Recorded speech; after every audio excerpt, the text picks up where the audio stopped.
Bien le bonjour, ou bien le bonsoir, c'est selon. Plutôt bonsoir d'ailleurs.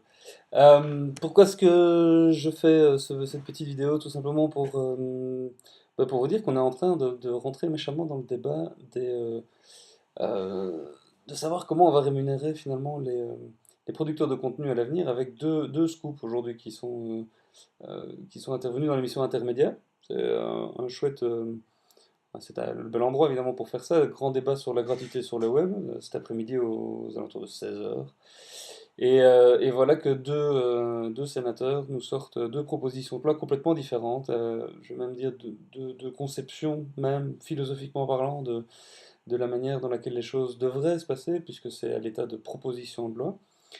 Une d'un côté qui est celle du sénateur Philippe Monfils, qui a d'ailleurs été repris très vite sur le soir, qui défend voilà, un Adopi sauce belge, une version très répressive finalement d'une loi qui viserait à pouvoir rémunérer les producteurs de contenu, et puis de l'autre, celle du sénateur écolo, Benoît Ellings, co-signé d'ailleurs par Groen du côté flamand, donc voilà, qui lui est plutôt dans une logique de licence globale. Et donc, je vous disais, c'est vraiment deux manières complètement différentes de voir les choses. Une où ben voilà, on envoie, comme dans Adopi, hein, on envoie une lettre de recommandation, et puis une deuxième, c'est le juge qui est saisi. Troisième, alors dans la version belge, on ne couperait pas Internet, d'après ce que j'ai compris, mais on réduirait le débit pour finalement se retrouver avec un Internet très bridé, très voilà. J'ai pas eu l'occasion de vraiment creuser la proposition de loi de Philippe, mon fils.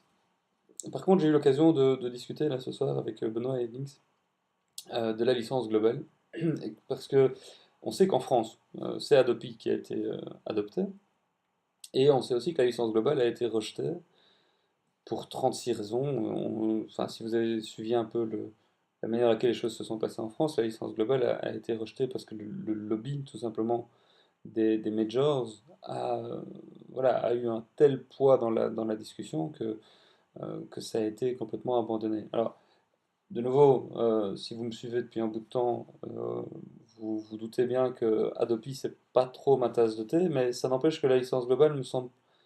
Enfin, il y a des trous, il y a des boîtes un peu noires aussi là, dans la manière dans laquelle la licence globale pourrait être mise en place de manière efficace, parce que c'est ça tout le but, c'est d'arriver finalement à un fair use.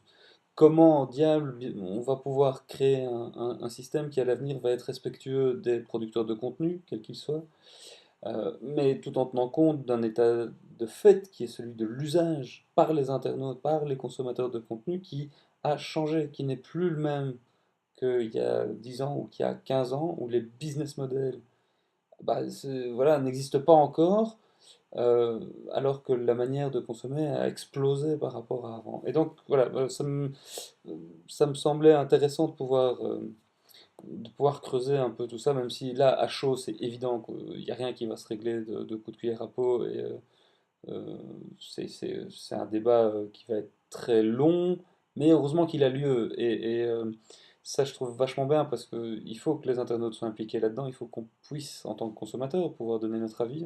Il faut qu'on puisse se faire entendre par rapport à à des solutions qui, à mon avis, dans le cas de celle de Philippe, mon fils, d'un Adopi version belge, peuvent vraiment être préjudiciables au niveau de notre vie privée. Parce que le seul moyen pour pouvoir filtrer, traquer ce qui se passe sur Internet, bah, c'est de faire comme si la Poste avait le droit d'ouvrir nos courriers pour savoir si éventuellement il n'y a pas de l'anthrax. Ça me semble préjudiciable. Ça me semble vraiment dangereux comme manière de fonctionner. Euh, c'est euh, c'est un usage euh, très, très dur et trop dur d'un pouvoir de l'État, de pouvoir contrôler ce qui se passe. Ça nie la possibilité de faire autre chose sur le web que des choses illégales. Alors que Dieu sait, si on fait un paquet de choses légales sur Internet, on s'envoie tous les jours des fichiers qui n'ont rien à voir avec de la piraterie au sens euh, vulgaire du terme. Euh, on partage beaucoup de choses plutôt qu'on ne les achète. Euh, mais il faut trouver des solutions pour pouvoir rémunérer ceux qui produisent des contenus à valeur ajoutée. Et c'est bien là tout le débat. Et la licence globale peut être, j'ai bien peut être, parce qu'il faut voir comment ça pourrait être appliqué, mais pourrait être une manière assez intéressante de voir les choses. Même si au niveau belge, je pense qu'on n'arrivera jamais à résoudre tout. Il faudra qu'au niveau européen, voire au niveau mondial, on trouve des solutions plausibles. Mais la manière dans laquelle le sénateur Ellings proposait les choses me semble. En tout cas, ça mérite de s'y attarder et de creuser cette voie-là. Parce qu'une des choses qu'il propose et qui n'existe pas à l'heure actuelle, c'est de faire une sorte d'observatoire de l'Internet qui aurait pour mission, de manière vraiment indépendante, d'analyser le flux Internet, pour dire c'est quoi le flux Internet à l'heure d'aujourd'hui, de quoi est composé, de quoi sont composés les échanges sur Internet aujourd'hui. Est-ce que ce sont des fichiers texte, des fichiers sonores, des fichiers vidéo, by the way, euh, de manière anonyme. Et donc, ça ferait partie du processus qui verrait à un moment donné. Alors, c'est pas non plus un truc parfait, je pense, mais ça a le mérite de tirer un- un plan assez important sur justement le respect de la vie privée, de se dire on va anonymiser les analyses de flux pour pouvoir, après, une fois qu'on aura fait ce carottage dans l'analyse du trafic sur Internet, pouvoir répartir de l'argent vers les ayants droit. Et pour pouvoir avoir cet argent, eh bien, il instaurerait deux forfaits payés par les utilisateurs, in fine, mais avec un blocage des prix au niveau des fournisseurs d'accès. C'est vrai que c'est assez. euh, voilà, le prix de l'Internet augmenterait, d'un côté, puisque les fournisseurs d'accès répercuteraient immanquablement le prix sur l'internaute, mais on pourrait bloquer le prix des forfaits Internet via une loi de 45, si j'ai bien compris. Et donc, ça ouvre enfin, ça ouvre une porte intéressante. Je pense que ça vaut la peine de la creuser, et en tout cas, voilà, ça n'évitera pas certains écueils, mais ça évite au moins celui de l'immiscion dans la vie privée des gens qui est inacceptable et où de toute manière on sait très bien que les internautes sont plus malins et arriveront toujours à contourner ces protections et arriveront toujours à bypasser les systèmes de filtrage qu'un Adobe ou un Adobe Light pourrait mettre en route et qui est déresponsabilisant finalement. C'est prendre un peu les gens pour des crétins que de mettre en place ce genre de choses.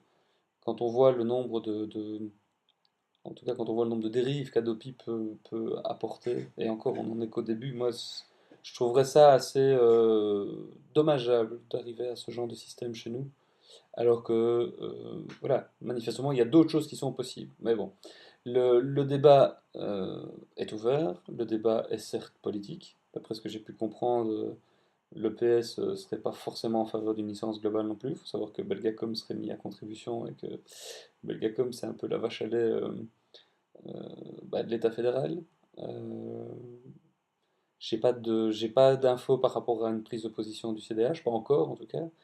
Mais donc voilà, si vous faites partie de ces autres parties-là, puisque je vous dis, j'ai eu l'occasion de parler ce soir avec celui qui propose cette loi du côté d'écolo, Monsieur mon fils, si vous voulez en discuter, je suis vraiment ouvert parce que je veux comprendre les tenants et aboutissants et pourquoi vous proposez ça, pourquoi est-ce que ça vous semble être la meilleure solution. Et puis du côté du PS et du CDH, si vous avez voilà, si vous avez réfléchi à la chose et que vous avez envie d'en parler, ça m'intéresse bigrement et je pense que ça intéresse beaucoup de gens aussi. Voilà, le débat est lancé. Je pense qu'on n'a pas fini d'en parler. Ciao, bonsoir.